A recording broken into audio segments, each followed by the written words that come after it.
Yeah, hello students and welcome back again in our video tutorial. And in our previous lecture we have started about simple epithelial tissue.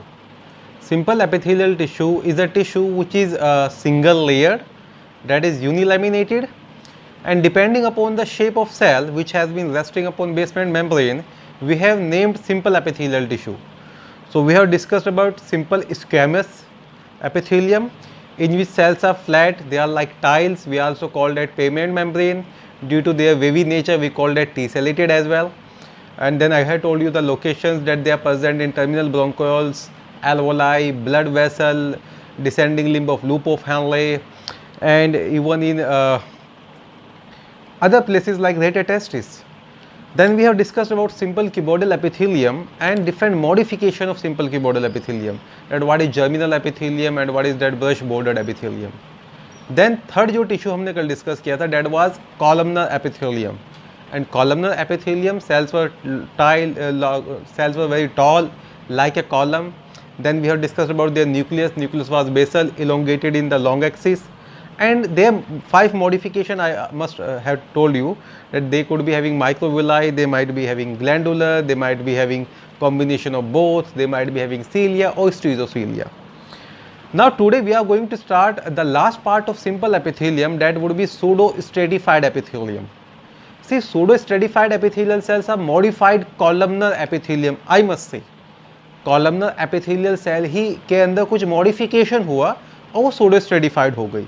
तो pseudo stratified क्यों नाम देते हैं, और इन sales इन tissues के जो क्या स्पेसिफिकेशन होते हैं पहले वो पढ़ लेते हैं, फिर इनके locations, and then will be starting about the compound epithelium. Is that clear? So let us start our lecture from pseudo stratified epithelial tissue. Pseudo stratified epithelial tissue, or let's simply call that pseudo stratified epithelium. Is that clear? देखो pseudo का मतलब होता है false और stratified का मतलब होता है मल्टी लेयर्ड. तो इनका नाम ही बताता है कि ये false मल्टी लेयर्ड टिश्यू है. pseudo stratified के अंदर जो सेल्स होती हैं वो ओरिजिनली सिंगल लेयर्ड होती हैं, पर देखने में वो मल्टी लेयर्ड लगती हैं. ऐसा क्यों होता है वो डिस्कस करेंगे. तो अगर सूडो स्ट्रेटिफाइड की डेफिनेशन की बात करूँ, in this tissue cells are columnar but unequal in size. पहला पॉइंट लिखेंगे, cells are columnar but unequal in size. और उनका साइज अनइक्वल होता है तो अपीयरेंस आ जाता है कि कुछ छोटी छोटी सेल्स की लेयर है और कुछ लॉन्ग सेल्स की लेयर है, तो दो अलग अलग लेयर ऑफ सेल है. पर ऐसा नहीं होता है. सिंगल लेयर ऑफ सेल जिसमें सेल्स कुछ बड़ी होती है और कुछ छोटी होती है. आगे मैं न्यूक्लियर लेवल से जब बताऊंगा तो आपको समझ में ही आ जाएगा. तो what is pseudo stratified epithelium? Epithelial tissue in which cells are columnar but they are unequal in size. जो लॉन्ग सेल्स होती हैं they extend up to the free surface, और जो शॉर्ट सेल्स होती हैं they do not reach the outer surface. Long cells extends up to free surface but shorter cells और short cells do not reach the outer free surface, do not reach the outer free surface. इस line का मतलब क्या हुआ, अभी एक diagram में बना के दिखाऊंगा तो आपको क्लियर होता चला जाएगा. What I am telling you, let's say this here is basement membrane and there are two type of cells. Let's say there are certain cells which are tall in size, they are like this. There is no fun in telling the things again and again. Certain cells which are taller in size, and there are other cells which are not that much taller and they are smaller in size. So this cell is not reaching up to the free surface. Then there are other cells which are again taller in size, other cells which are smaller in size, alternate तो नहीं होता है, ये भी याद रखेंगे, but for the understanding purpose हम यहाँ पर कुछ अल्टरनेट सा कंडीशन बनाते हैं। तो बल्कि मैं इनको ना अलग अलग कलर में डिनोट कर दे रहा हूँ ताकि आपको समझने में आसानी हो जाए। It would be like this, there are few cells which are taller in size, and in between these few cells, these tall cells, there are other cells which are smaller in size, like this. तो जैसे दो colour से बना के दिखाया है, आपको भी लग रहा होगा दो लेयर ऑफ सेल्स हैं, एक layer of cell long cells का है और दूसरा layer of cells tall cells का है, पर ऐसा नहीं होता है। सिंगल लेयर ऑफ सेल्स हैं जिसमें side by side long cell और टॉल सेल अरेंज्ड है। एनीवेज, जब अभी इनका न्यूक्लियर पोजीशन की बात करेंगे तो न्यूक्लियर पोजीशन भी दोनों सेल में अलग अलग होता है। तो जब माइक्रोस्कोप में इनको देखते हैं तो हमें दो अलग अलग लेवल ऑफ न्यूक्लियाई दिखते हैं, तो सूडो स्ट्रेटिफाइड वर्ड वहाँ से भी आया। तो long cells extend up to the free surface, but short cells are not extending up to the free surface. Is that clear? The nucleus of long cell is oval, however short cell nucleus is rounded. जो अगर Oval cell का nucleus की बात करें वो Oval shaped होता है, अगर लॉन्ग सेल्स के न्यूक्लियस की बात करें वो ओवल शेप होता है, और शॉर्ट सेल्स के न्यूक्लियस की बात करें तो वो राउंडेड होता है। तो let's say there is a rounded nucleus in the short cells and there is somewhat oval nucleus in the long cells. तो आपको दो अलग अलग लेवल ऑफ न्यूक्लियाई भी नजर आएंगे। जिस वक्त आप इसको माइक्रोस्कोप में देखेंगे आपको दो अलग अलग लेवल ऑफ न्यूक्लियाई भी नजर आएंगे। तो क्यों सूडो स्ट्रेटिफाइड कहा बच्चों इसको? पहले तो सेल्स कॉलमनर है पर अनइक्वल इन साइज है। लॉन्ग सेल्स सरफेस तक जाती है, शॉर्ट सेल्स सरफेस तक नहीं जाती है। लॉन्ग सेल्स का जो न्यूक्लियस होता है, long cells have Oval nuclei while short cells have rounded nuclei। तो आपको दो अलग अलग लेवल ऑफ न्यूक्लियस नज़र आते हैं, इसीलिए इसको बोलते हैं सूडो स्ट्रेटिफाइड। आप सबसे रिक्वेस्ट है जब लेक्चर को देखें तो ध्यान से देखें। कई ऐसी चीज़ें जो लेक्चर में 2-3 बार मैं एक्सप्लेन करता हूँ, बच्चा वही डाउट भेजता है। फॉर एग्जाम्पल कल का डिस्कशन करते हैं। कल मेम्ब्रेन्स लेबिरिंथ दो जगह बताया था, दोनों जगह मेंशन किया था कि कुछ पार्ट इसका स्टेमियस होता है, कुछ पार्ट इसका क्यूबोडियल होता है। और जब दोनों जगह मेंशन किया तो मैंने बता रहा था वो स्टिल बच्चे वही डाउट भेज रहे हैं कि सर आपने यहाँ भी मेंशन कर दिया, वहाँ भी मेंशन कर दिया। प्लीज़ आप सुने ध्यान से, हर एक बात जो लेक्चर में पढ़ाई जा रही है, सिर्फ नोट्स ही नहीं बनाने। ठीक है बच्चों, नेक्स्ट। अच्छा, जो ये लॉन्ग सेल्स होती है इनके अंदर थोड़ा और मॉडिफिकेशन हो जाता है। In long cells, there are certain structure which look like a glass hair. They are like this. What we call that? Goblet cells. These modified structure are known as goblet cell. And what they secretes? They secretes mucus. So mucus secreting goblet cells also occur here and there. Mucus secreting gland or mucus secreting goblet cell also occur. Mucus secreting goblet cells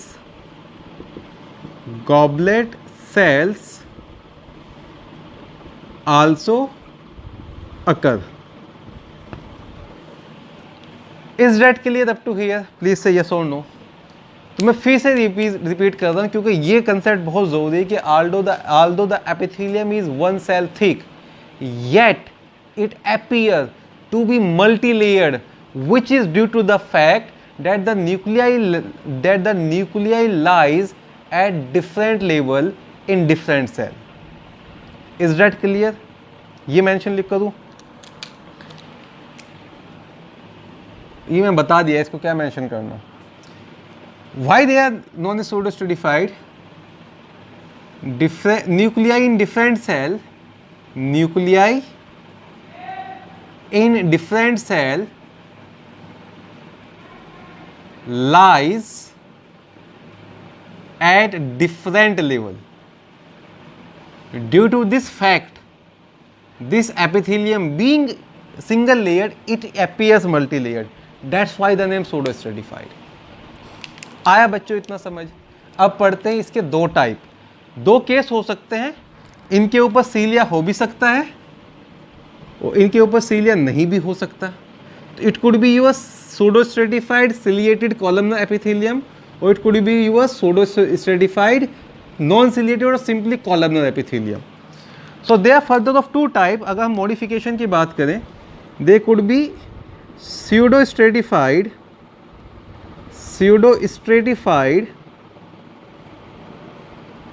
columnar epithelium, and it could be, this one is very important, pseudostratified ciliated columnar epithelium. इसको abbreviate करते हैं बच्चों, और इसका abbreviation होता है PSCCE. PS stand for pseudostratified ciliated columnar epithelium. इसको normally abbreviate नहीं करते हैं. तो जब भी कभी आगे फिजियोलॉजी में PSCCE लिखा देखोगे, PSCCE का मतलब होता है pseudostratified ciliated columnar epithelium. तो पहले तो ये बताता हूँ कि कॉलमनर इस एपिथेलियम नॉन सिलिएटेड वाली कहाँ होती है, और फिर बताऊँगा ये pseudostratified ciliated कहाँ होती है. जो आपकी पैरोटिड ग्लैंड है, उसकी जो parotid gland is a salivary gland, parotid gland is the largest salivary gland in our body. उसकी जो डक्ट होती है उसके अंदर pseudostratified columnar epithelium होता है. फर्स्ट लोकेशन होगा large ducts of parotid. I repeat, parotid gland is the largest salivary gland, right? Large duct of parotid gland वहाँ होती है. यूरेथ्रा के अंदर भी pseudostratified columnar epithelium होता है. जो यूरेथ्रा ऑफ मेल है, not female, attention please. Urethra of male also have pseudostratified columnar epithelium. Even our olfactory mucosa also do have olfactory mucosa क्या होता है ये भी बता देता हूँ. म्यूकोजा कल समझा दिया था क्या था, कि goblet cell along with the underlying connective tissue. आपका जो नेजल कैविटी होता है उसमें जो सबसे अंदर वाला पार्ट है जहाँ पे इंटरनल लेयर्स है, जो आपको स्मेलिंग में हेल्प करता है, उसको बोलते हैं ऑल्फैक्टरी म्यूकोजा. ये वाला पार्ट होता है सेंटर वाला रेस्पिरेटरी म्यूकोजा, और यहाँ पर होता है वेस्टिबुलर म्यूकोजा जिसमें हेयर्स वगैरह होते हैं. तो जो नोज़ का सबसे अंदर वाला पार्ट है उसको बोलते हैं ऑल्फैक्टरी म्यूकोजा, वहाँ पर होती है pseudostratified columnar epithelium. तो ये तो 3 लोकेशन हो गए pseudostratified columnar की. अब आते हैं मोस्ट इंपॉर्टेंट वन पर, pseudostratified ciliated columnar epithelium कहाँ होती है. देखो बच्चों, starting from the respiratory epithelium of nasal cavity, हमारा ट्रैकिया, हमारे ब्रोंकाई और हमारे ब्रोंक्यूल्स जहाँ गैसेस एक्सचेंज नहीं होता है, वहाँ पे सारे में pseudostratified ciliated columnar epithelium होती है. तो इसकी मैं लोकेशन लिखूँगा रेस्पिरेटरी एपिथेलियम, और यहीं पर ना जब हम ब्रीदिंग वाला चैप्टर पढ़ेंगे ये फिर से टर्म आएगा, respiratory epithelium of nasal cavity. Respiratory epithelium of nasal cavity, the first location. Then second location आप याद रखेंगे बच्चों, ट्रैकिया. एंड थर्ड लोकेशन याद रखेंगे ब्रोंकाई, और जो लार्ज ब्रोंक्यूल्स होते हैं एंड लार्ज ब्रोंक्यूल्स. इनिशियल जो ब्रोंक्यूल्स होते हैं उनके अंदर भी कुछ ऐसी ही स्ट्रक्चर होती है. तो जो pseudostratified ciliated columnar epithelium है, इसकी वजह से आप जो है डस्ट पार्टिकल को बाहर फेंक सकते हैं. कल बता रहे ciliated columnar के बारे में भी, ciliated columnar के बारे में भी बताया था कल, और आज ये भी बता रहा हूँ. तो साथ साथ ciliated columnar और pseudostratified ciliated columnar epithelium होती पूरे रेस्पिरेटरी ट्रैक्ट में, in the nasal cavity, in trachea, in bronchi, in bronchioles. Is that clear? Please say yes or no. Next, अब आते हैं इनके functions पर. So what you actually learn from the locations कि क्या क्या function करते होगा. भाई glands वगैरह के जितने secretion हैं उनको propel करने में help करते हैं pseudostratified columnar epithelium. ग्लैंड्स वगैरह के जो सिक्रेशन है उनके मूवमेंट में हेल्प करते हैं. तो movement of secretion from glands, पहला पार्ट तो ये हो गया. देखो there is no fun in telling epithelial tissue है तो प्रोटेक्शन तो करेगा ही, अगर एपिथेलियल टिश्यू है तो प्रोटेक्शन तो करेगा ही। सेकंड फंक्शन में प्रोटेक्शन भी लिख देता हूँ। थर्ड, इनके अंदर पैरोटिड, इनके अंदर गॉबलेट सेल होती है तो वो सिक्रेशन भी कर रहा होगा, तो second function would be protection, third function would be secretion. और सिर्फ ये इसी का मूवमेंट नहीं करता, secretions of gland, which gland, salivary gland, as well as मैंने बताया यूरेथ्रा में भी होता है, तो यूरिन वगैरह को भी प्रोपेल करने में हेल्प करता है, सीमेन वगैरह को भी प्रोपेल करने में हेल्प करता है। And urine and semen, semen is sperm plus secretion of accessory reproductive gland in male reproductive tract. It also help in protection and secretion. ठीक है बच्चों, तो on a quick revision pseudo stratified एक बार revise करा देता हूँ, फिर simple epithelium ख़त्म हो जाएगा। तो सूडो स्ट्रेटिफाइड एपिथेलियम क्या होता है? एक ऐसा एपिथेलियल टिश्यू जिसमें सेल का साइज अलग अलग होता है, उनके न्यूक्लियस अलग अलग लेवल पे लाई करते हैं, तो वो देखने में मल्टी लेयर्ड लगता है, पर वो होता सिंगल लेयर्ड ही। ठीक है बेटा, जो लॉन्ग सेल्स है वो फ्री सरफेस तक आती है, उनका न्यूक्लियस ओवल शेप होता है। शॉर्ट सेल्स फ्री सरफेस तक नहीं आती है, उनका राउंडेड न्यूक्लियस होता है। देन वो आपका सिलिएटेड भी हो सकती है और नॉन सिलिएटेड भी हो सकती है, कुछ जगह गॉबलेट सेल भी देखने को मिल सकते हैं। ये होगा सूडो स्ट्रेटिफाइड एपिथेलियम के बारे में। And here we complete our simple epithelium. अब नेक्स्ट पार्ट जो पढ़ेंगे, next type of tissue, that would be compound epithelial tissue. So let us now start about compound epithelial tissue. Compound epithelial tissue के बारे में जो आपको बताया था बच्चों के, compound epithelial tissue multi layered होता है।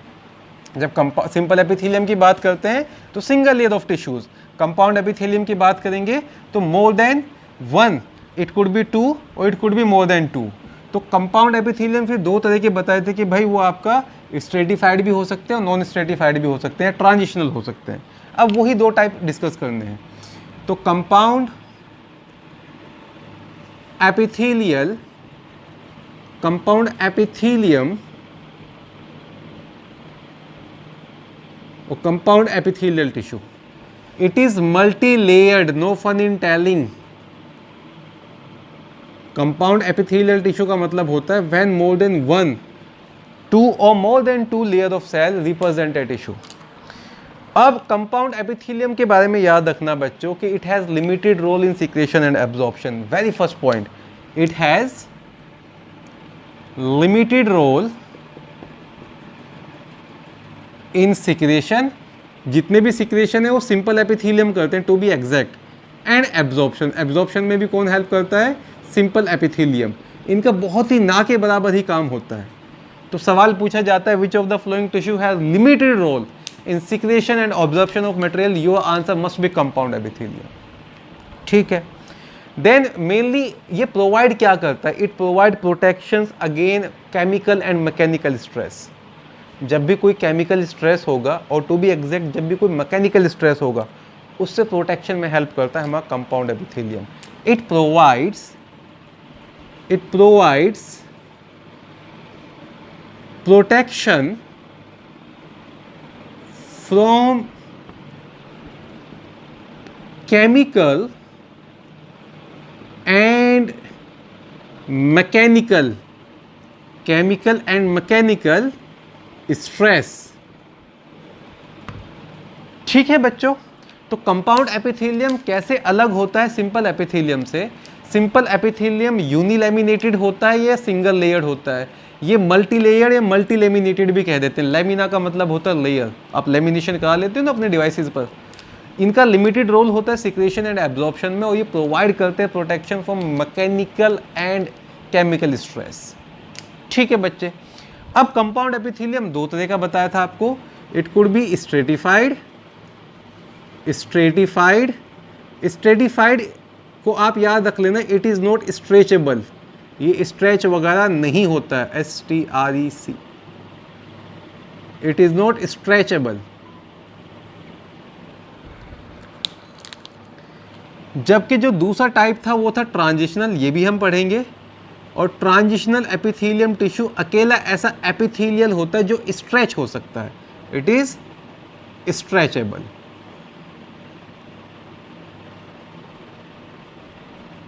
Is that clear? ऑलराइट, तो शुरुआत करते हैं बच्चों पहले स्ट्रेटिफाइड एपिथेलियम से।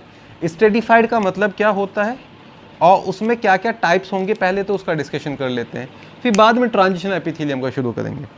तो लेट अस स्टार्ट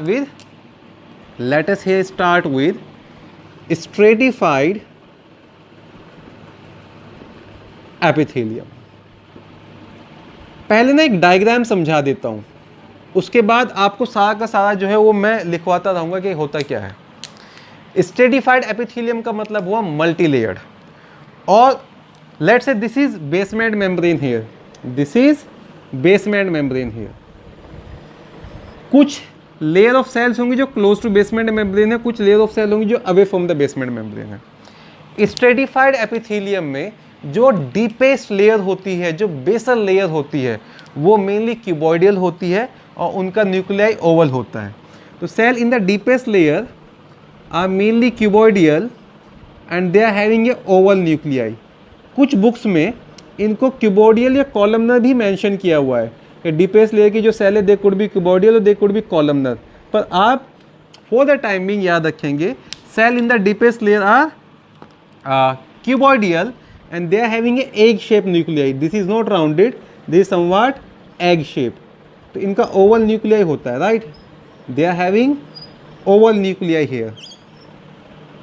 हमने पढ़ा था कि क्यूबॉइडल एपिथेलियम के अंदर कैसा न्यूक्लियाई होता है, वहाँ पर राउंडेड, यहाँ पर कैसा होता है, ओवल न्यूक्लियाई।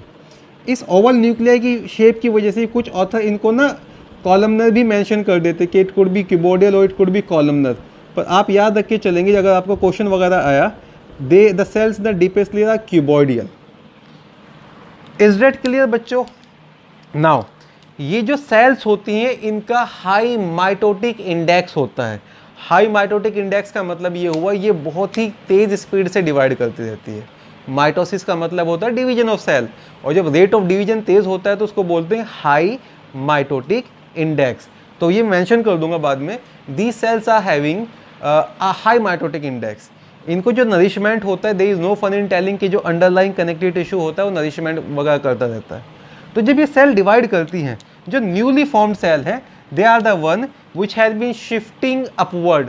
जैसे जैसे ये डिवाइड करेंगी, आउटवर्ड वर्ड यूज करो या अपवर्ड यूज करो, outward should be one. New dividing cell they keep on shifting outward like this, they keep on shifting outward या upward like this, and there are multiple layers of newly dividing cell. अब ये जो newly dividing cell होती है इनके बारे में भी याद रखना, इनकी शेप होती है बेटा polygonal. They are not cuboidal, they are not columnar, they are not squamous, to be exact they are polygonal in shape. तो व्हाट आई टोल्ड यू कि जो cells in the deepest layer होती है वो cuboidal होती है और उनका हाई माइटोटिक इंडेक्स होता है, उनको नरिशमेंट नीचे से मिलता रहता है। जैसे जैसे वो डिवाइड करेंगी, जो न्यूली डिवाइडिंग सेल है वो अपवर्ड या आउटवर्ड प्रोजेक्ट करनी शुरू कर देती है। उनकी शेप कैसी होती है? These are the one which are polygonal in shape. और इनका अगर न्यूक्लियस की बात करें, इनका न्यूक्लियस राउंडेड होता है, they are having a rounded nuclei. तो आप आराम से डिफरेंशिएट कर सकते हो क्यूबोडियल एपिथेलियम को और जो पॉलीगोनल सेल्स की लेयर है, क्योंकि क्यूबोडियल एपिथेलियम में एक तो क्यूब लाइक सेल्स थी, साथ में इनका न्यूक्लियस भी कैसा था? Oval shape. ये जो सेल होंगी ये पॉलीगोनल होंगी और इनका न्यूक्लियस कैसा होगा बेटा? राउंडेड। Is that clear? ये जो न्यूली डिवाइडिंग सेल बनी है इनको बोलते हैं इस, अच्छा पहले इसी का नाम दे देता हूँ। ये जो ये सेल है, ये जो ये लेयर है क्यूबोडियल सेल की, इसका नाम होता है बेटा जर्मिनेटिव लेयर। जर्मिनेटिव क्यों बोला है? क्योंकि ये डिवाइड करके न्यू सेल्स बना रही है। और स्ट्रेटम जर्मिनेटिवम, ये दोनों ही नाम किस वजह से आए हैं? Due to high mitotic index. और जिन्होंने इन्हें सबसे पहले स्टडी किया था डॉक्टर मालफेजी, याद है Marcello Malpighi, founder of microscopic anatomy, उन्होंने इनको सबसे पहले डिस्कवर किया था। इसको बोलते हैं लेयर ऑफ मालफेजी और स्ट्रेटम ऑफ मालफेजी और लेयर ऑफ मालपेजी। तो जो बेसल लेयर है उसको जर्मिनेटिव लेयर, स्ट्रेटम जर्मिनेटिवम या लेयर ऑफ मालपेजी भी कहते हैं। फिर जो नई सेल्स बनी है पॉलीहेड्रल शेप, इस लेयर को बोलते हैं बेटा डीपेस्ट लेयर स्ट्रेटम जर्विनेटिवम, इसको बोलते हैं बेटा इंटरमीडिएट लेयर, इसको बोलते हैं intermediate layer. Is that clear up to here? यहाँ तक चीज़ें समझ में आ रही है? ये रेड कलर में क्या बनाई है आपने? This is basement membrane. So what you learn up to here? In a stratified epithelium, the deepest layer is cuboidal in nature with oval nuclei. These cells are having high mitotic index. These are the one which keep on dividing and moving upward. जो newly cell बनी है उनको बोलते हैं intermediate layer, और उनका जो nuclei होता है वो कैसा होता है? राउंडेड न्यूक्लियाई होता है। अब जिस तरह की भी सेल्स सुपरफिशियल लेयर में होंगी उसी तरह का इसको नाम रख दिया जाएगा। फॉर एग्जाम्पल, अब ये नहीं बनाना आगे, अगर सुपरफिशियल लेयर यहाँ पर फ्लैट सेल्स की हो गई तो ये कैसी हो जाएगी? Stratified squamous epithelium. अगर सुपरफिशियल लेयर क्यूबोडियल सेल की हो गई तो ये कैसी हो जाएगी? Stratified cuboidal epithelium. और अगर सुपरफिशियल सेल कॉलमनर सेल की हो गई तो ये कैसी हो जाएगी? Stratified columnar epithelium. अभी मैं सुपरफिशियल लेयर यहाँ पर नहीं बना रहा हूँ, मैं मेंशन कर देता हूँ कि जो सबसे ऊपर वाली लेयर ऑफ सेल होगी उसको क्या बोलेंगे? सुपरफिशियल लेयर, और उसके बेसिस पर ही हम इसको नाम देंगे। तो जब कोई टाइप पढ़ाऊंगा तो मैं वहाँ पे लेयर बना दूंगा, मुझे दोबारा डायग्राम भी नहीं बनाना पड़ेगा। तो स्ट्रेटिफाइड एपिथेलियम के 2-4 कैरेक्टरिस्टिक फीचर बता दूँ। Cells in deepest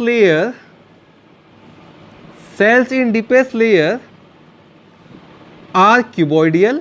I repeat, कुछ ऑथर कॉलमनर भी कहते हैं, with high mitotic index, no fun in telling they get nourishment for the lower connective tissue.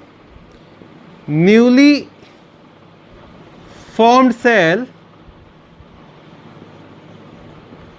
Are polygonal with rounded nuclei and they become a part of intermediate layer. These are the one which are having oval nuclei.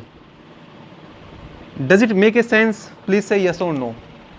Now ये भी याद रखेंगे, देखो आगे चल के ना मैं आपको कुछ जंक्शंस बताऊंगा। आगे चल के देखो, आज अगर हमारा कंपाउंड एपिथेलियम खत्म हो गया, नेक्स्ट लेक्चर होंगे हमारे ग्लैंड्स के ऊपर, और जैसे ग्लैंड खत्म करेंगे मैं आपको सेलुलर जंक्शन पढ़ाऊंगा, और cellular junction would be the last part of epithelial tissue. अब now what I am telling you, अभी याद ये रखना है कि जो ये सेल्स होती हैं इंटरमीडिएट लेयर, इनके बीच में कैसा जंक्शन होता है। एक जंक्शन होता है, एक स्पेशल प्रोटीन होती है जो नियर बाई सेल को ना अडहेयर करके रखती है, नियर बाई सेल को आपस में स्टिक करके रखती है। उस जंक्शन के लिए वर्ड यूज़ करते हैं डेस्मोसोम। एग्जैक्टली क्या होता है वो सेलुलर जंक्शन टॉपिक में पढ़ाया जाएगा। अभी टाइमिंग याद रख लो, these cells are interconnected with the help of desmosome and desmosome provide rigidity and mechanical support. These sales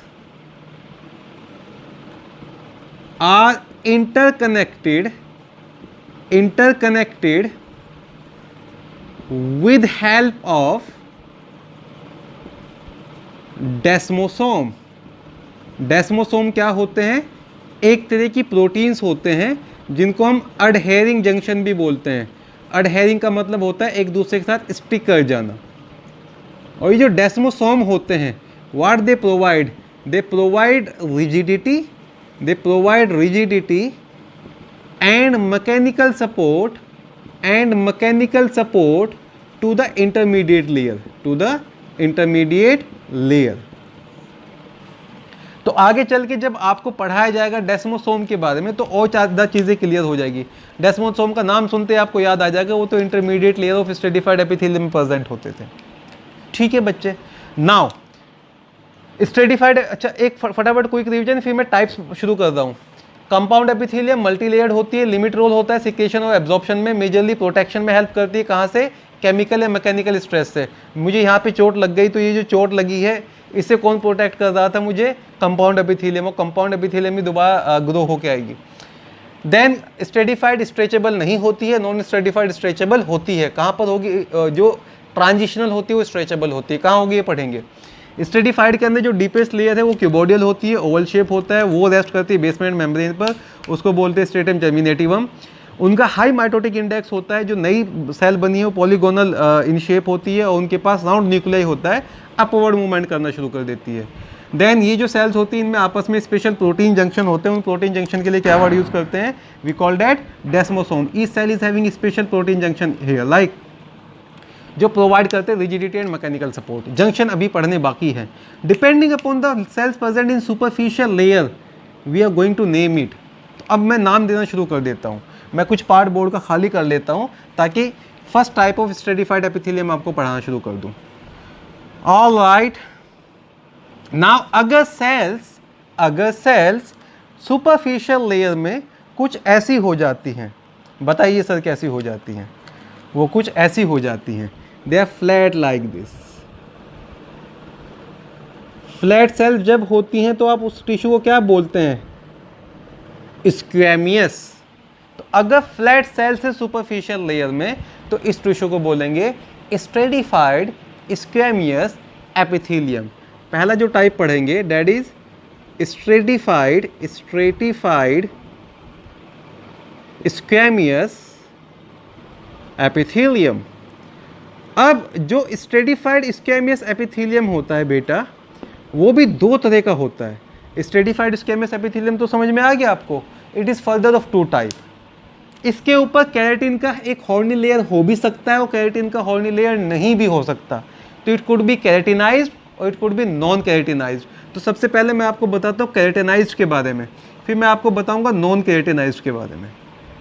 right, ये डायग्राम एज इट इज रख लेता हूँ। It could be the first type जो पढ़ेंगे, इट इज़ केराटिनाइज्ड।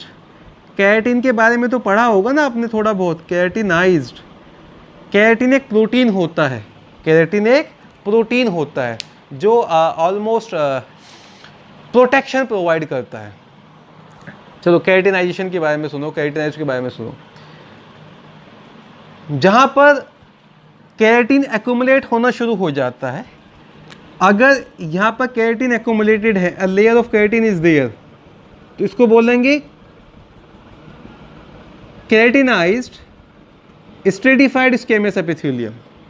इस keratinization की वजह से सुपरफिशियल लेयर ऑफ सेल पे क्या होता है, सुपरफिशियल सेल्स के ऊपर क्या फ़र्क पड़ता है, ये सुनते रहो। अगर केराटिनाइजेशन हो गया, अगर केराटिनाइज हो गया, तो जो सेलुलर साइटोप्लाज्म होता है सुपरफिशियल लेयर का, वो रिप्लेस हो जाता है by a water resistant protein which is keratin. ये जो सेलुलर साइटोप्लाज्म है, it is completely replaced by a water resistant protein which we call keratin. तो केराटिनाइज्ड में पहला पॉइंट मैं लिख रहा हूँ, cellular cytoplasm is replaced by a waterproof protein. और इस वाटरप्रूफ प्रोटीन का क्या नाम होता है बच्चों? Keratin. The waterproof protein is keratin here. Superficial layer की बात कर रहा हूं मैं पहले, ठीक है।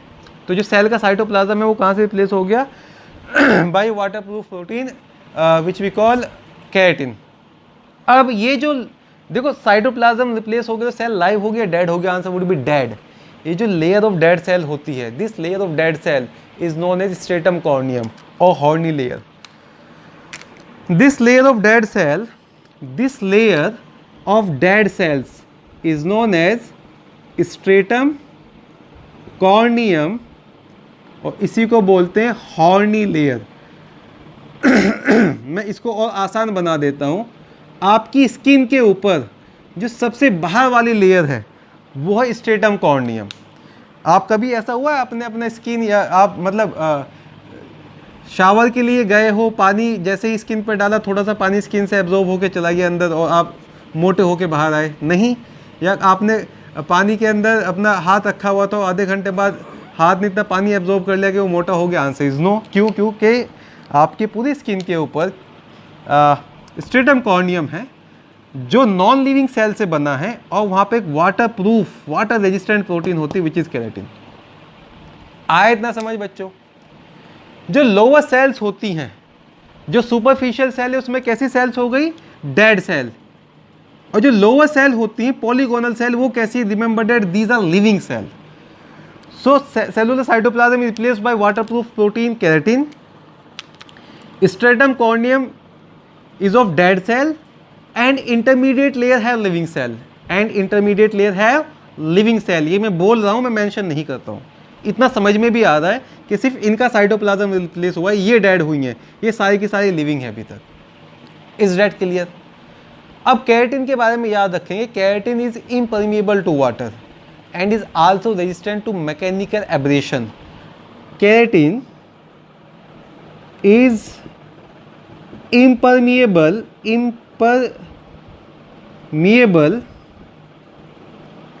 to water and is also resistant to mechanical aberrations। mechanical aberrations का मतलब होता है स्क्रैबिंग, होता है ना। For example see what is scrubbing? I am doing this thing, ये स्क्रैबिंग है। क्यों? मेरी स्किन की सेल्स खराब नहीं हो रही है, नहीं हो जाएगी थोड़ी देर बाद करूँगा तो, because I am having keratinized hair. So mechanical abrasions और let's call that scrubbing.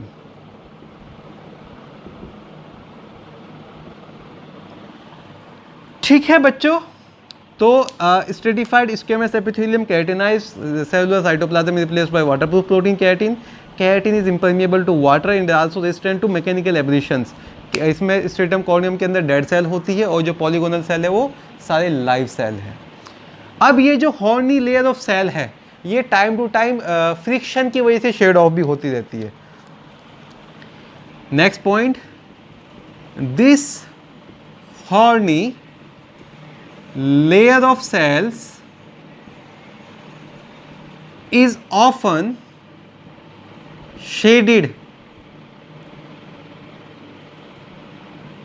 Due to friction. एक ना बहुत ही सिंपल सा सेइंग होता है कि भाई जब आप सो रहे होते तो आपके बेड के नीचे जो डस्ट है वो आपकी बॉडी के सेल्स हैं। एक्चुअली मुझे समझ नहीं आया वो बेड से निकल के नीचे कैसे जाते हैं। खैर ऑल द टाइम जो भी डेड सेल्स वगैरह होती है ना वो रिप्लेस होती रहती है, वो शेड ऑफ हो जाएंगी। हम माउल्ट तो नहीं कर रहे हैं एग्जैक्टली, पर हमारा जो माउल्टिंग वाला पार्ट है, देखो स्केल्स वगैरह होते तो मज़ा ही आ जाता।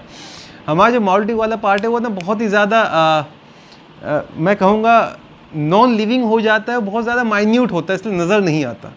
तो जब अगर बात करें जो ह्यूमन बॉडी की कौन सी सेल्स जो है वो शेड ऑफ होते रहते हैं, answer would be cells of horny layer and these are the dead cell. ये भी याद रखेंगे, ये आपके लिविंग सेल नहीं होते हैं। तो ये हो गया बेटा केराटिनाइज्ड के बारे में। और अब लोकेशन बता देता हूँ केराटिनाइज्ड का, और फिर बताऊँगा नॉन केराटिनाइज्ड के बारे में। सो केराटिनाइज्ड में क्या होता है कि जो सुपरफिशियल लेयर है उसके ऊपर एक नॉन लिविंग प्रोटीन आना शुरू हो जाता है जो वाटर रेजिस्टेंट है, वाटर प्रूफ प्रोटीन है, उसको केराटिन कहते हैं। केराटिन तो आपके नेल्स वगैरह में भी होता है, वो अभी लोकेशन में लिख दूंगा। देन वो जो लेयर है हॉर्नी लेयर उसको स्ट्रेटम कॉर्नियम कहेंगे, जिसमें डेड सेल है। इंटरमीडिएट लेयर की सेल जो है वो लिविंग सेल होती हैं। केराटिन इम्परमिएबल टू वाटर होता है, रेजिस्टेंट होता है मैकेनिकल एब्रेशन से। और ये जो सेल्स ही शेड ऑफ होती रहती है ऑफन ड्यू टू फ्रिक्शन। अब ये केराटिनाइज्ड एपिथेलियम होता कहाँ है? केराटिनाइज्ड स्ट्रेटिफाइड स्क्वेमियस एपिथेलियम कहाँ होता है? केराटिनाइज्ड स्ट्रेटिफाइड स्क्वेमियस एपिथेलियम कहाँ पर होता है? पहले उसका लोकेशन लिख लेते हैं और उसके बाद we will be discussing non keratinized वाला पार्ट जो ज़्यादा कॉमन है अपने बॉडी में। पूरे स्किन की जो एपिडर्मिस है वो काहे की बनी है? उसका नाम भी स्ट्रेटम कॉर्नियम होता है। वो काहे की बनी है? Keratinized stratified squamous epithelium.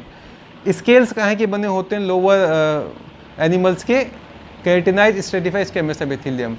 Horn काहे के बने होते हैं? Keratinized stratified squamous epithelium. Feather, nails, वो सब केराटिनाइज्ड स्ट्रेटिफाइड स्क्वेमस एपिथेलियम के होते हैं। तो location in human epidermis of skin, और एपिडर्मिस ऑफ स्किन के साथ साथ it is present in scales, it is present in horn, it is present in hairs, it is present in feathers, etc. It is present in nails. ठीक है बच्चों, तो epidermis of skin, scales, horn, feather, nails, ये सारे के सारे जो हो गए, ये आपका क्या हो गया, नेल्स नहीं लिखा मैंने, ये सारा का सारा आपका क्या हो गया बेटा, keratinize stratified squamous epithelium. Are we done up to here? Please say yes और नो।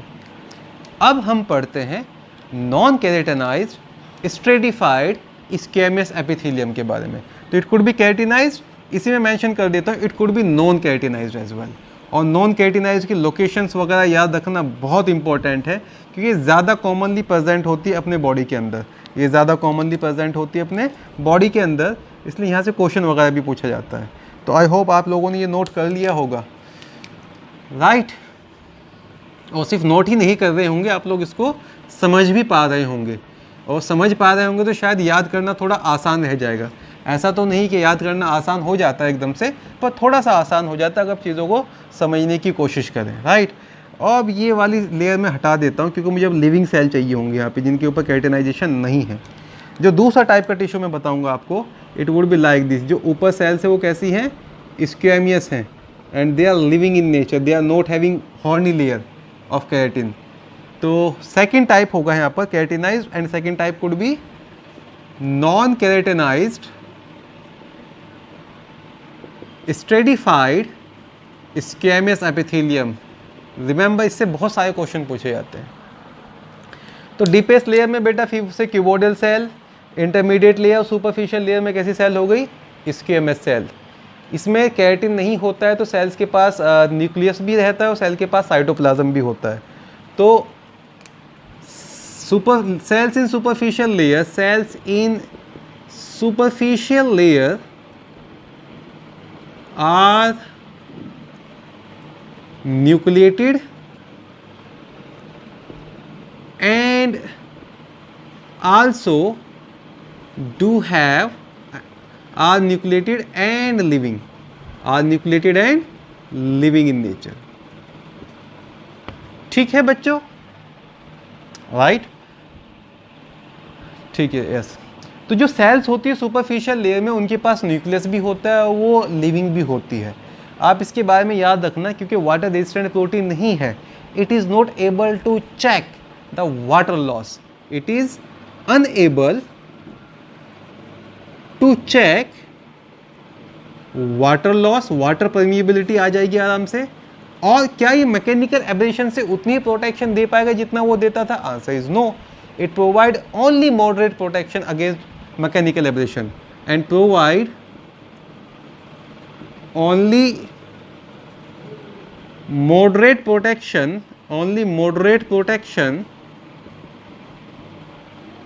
against mechanical aberrations,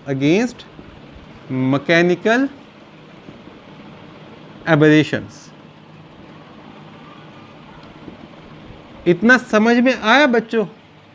तो नॉन केराटिनाइज्ड में क्या होगा, सुपरफिशियल लेयर की जो सेल्स है वो न्यूक्लिएटेड भी रहेंगी, क्योंकि केराटिन नहीं है, वो लिविंग भी रहेगी। वाटर रेजिस्टेंट प्रोटीन नहीं है, तो वाटर लॉस भी चेक नहीं कर सकता, और मॉडरेट प्रोटेक्शन होता है, इतना अच्छा प्रोटेक्शन नहीं होता मैकेनिकल और केमिकल एब्रेशन से। मेनली मैकेनिकल एब्रेशन की अगर बात करें, is that water permeable? Answer is yes. Water loss because it is water permeable. शुक्र है ये वाटर परमिएबल है, वरना बड़ी दिक्कत होती है, ड्राई माउथ से तो हम लोगों की जान ही निकल जाती। अभी समझ में आया क्यों ऐसा मैंने बोला है, राइट। अब आ जाते हैं बच्चों इनकी लोकेशंस के ऊपर, क्योंकि लोकेशंस बहुत इंपॉर्टेंट है इसमें। Let us now discuss about location. Location of non-keratinized stratified squamous epithelium, location of non-keratinized stratified squamous epithelium। जब लोकेशन की बात करेंगे तो शुरुआत करेंगे बक्कल कैविटी से। हमारे माउथ का जो बक्कल कैविटी होता है, जिसको ओरल कैविटी कहते हैं, वो पूरा, if you open your mouth and you have been rolling your finger round and round, तो जो आप टच कर रहे हैं वो non keratinized stratified squamous epithelium है। अभी लोकेशन शुरू करते हैं, बक्कल कैविटी और ओरल कैविटी। पहला लोकेशन तो बच्चों ये हो गया, समझ में आ रहा है? क्यों आप इंजॉय कर लेते हो कई बार, जो लोग फिश वगैरह खाते हैं उनको ज़्यादा पता होगा, हम तो नहीं खाते हैं भाई। खैर, तो पहला जो लोकेशन होगा that would be buccal cavity और ओरल कैविटी। उसके बाद जो इनर लाइनिंग ऑफ चिक्स होती है, इनर लाइनिंग ऑफ लिप्स होती है, हार्ड पैलेट होता है, टंग होता है, यहाँ पे सारे में यही होगा। मैं लिखना चला जाता हूँ अभी, inner lining of lips, cheeks, lining of tongue, lining of hard palate. जैसे देखो माउथ की जो ओरल कैविटी, वहाँ पर सारे के सारे में नॉन केराटिनाइज्ड है। उसके बाद जो भी चीज़ आप टच कर पा रहे हो मेनली वो नॉन केराटिनाइज्ड ही है। सॉफ्ट पैलेट में टच कर लेना बच्चों, वहाँ पे कुछ और होता है, राइट। तो hard palate, chips, lips, buccal cavity पूरा, टंग। आगे बढ़ो, आगे आएगा टॉन्सिल्स। आई मीन टू से टॉन्सिल्स के ऊपर भी यही होगा, जो वोकल कॉर्ड्स है वो भी यही होगा, टॉन्सिल्स पे होता है। एंड देन वोकल कॉर्ड्स के ऊपर होता है। वोकल कॉर्ड से पहले एक चीज़ आप भूल गए, फेरिंग्स। फेरिंग्स के में होता है, एंड पार्ट ऑफ ईसोफेगस में होता है, एंड पार्ट ऑफ ईसोफेगस में होता है। तो आप इसको ऐसे समझ सकते हैं कि जो ईसोफेगस तक हमारा पूरा ट्यूब लाइक सिस्टम है, उसके पास non keratinized stratified squamous epithelium है, उसके पास non keratinized stratified squamous epithelium है। फिर अच्छा, और फिर स्टमक शुरू हो जाएगा तो ये ख़त्म हो जाएगा, ये नहीं आएगा। फिर ये आएगा एनल कैनाल में, एनल कैनाल का जो मिडिल पार्ट होता है वहाँ पर। Then middle part of anal canal, lining of vagina and cervix, lining of vagina and cervix, cervix vagina और यूट्रस के बीच का पार्ट होता है, ठीक है। वहाँ पर भी क्या होता है, non keratinized stratified squamous epithelium. हमारी आइज़ के अंदर होता है। अगर मैं कंजक्टिविया की बात करूँ तो कंजक्टिविया क्या होता है, कंजक्टिविया ना मेम्ब्रेन होती है आई के अंदर, अभी याद रख लो। Conjunctiva is a membrane, is a mucous membrane in eye, ठीक है। तो आपका जो कंजक्टिविया होता है उसके ऊपर ये वाला टिश्यू होता है, जो आपका इनर आईलिड है उसके ऊपर ये वाला टिश्यू होता है। And even last but not the least cornea of eye पे ही होता है। तो cornea of eye, cornea of eye comma conjunctiva. Conjunctiva को आप याद रखें, जो एक बहुत ही थिन सी मेम्ब्रेन आई बॉल को कवर कर रखती है, वो कंजक्टिविया है। And inner side of eyelid. ये हो गए सारी locations non keratinized stratified squamous epithelium के बारे में, ठीक है बच्चे। तो कंपाउंड एपिथेलियम का पार्ट 1 कंप्लीट हो गया, डेट वाज स्ट्रेटिफाइड एपिथेलियम। अभी सिर्फ स्क्वेमस कंप्लीट हुआ है, अभी तो हमारे पास बाकी टाइप के भी बचे हैं, क्यूबोइडल बचा है, कॉलमनर बचा है एंड ऑल द थिंग्स, और फिर ट्रांजिशनल बचा है। तो आज का लेक्चर ना हम यहीं रोक देते हैं बच्चों, आज का लेक्चर यहीं रोक देते हैं, क्योंकि एपिथेलियल टिश्यू 3 या 4 ही लेक्चर का बचा, मस्कुलर टिश्यू ज़्यादा लेंदी नहीं है। So our syllabus is going on the right track, don't worry about it. So this is all for today. Today I have told you about pseudostratified epithelium and first part of compound epithelium, that is stratified। stratified में भी कौन सा बताया, squamous, जो 2 type, keratinized and non keratinized. आप ये याद करें, कल संडे है, enjoy your Sunday, complete your all the lectures। as I told you lecture would be private after 1 day, तो कल वाला लेक्चर आज प्राइवेट होगा, आज वाला कल प्राइवेट हो जाएगा। Wish you very good luck, इस बार परफेक्ट स्कोर हिट करना है, your target should be perfect score in zoology. Thank you, class is dismissed.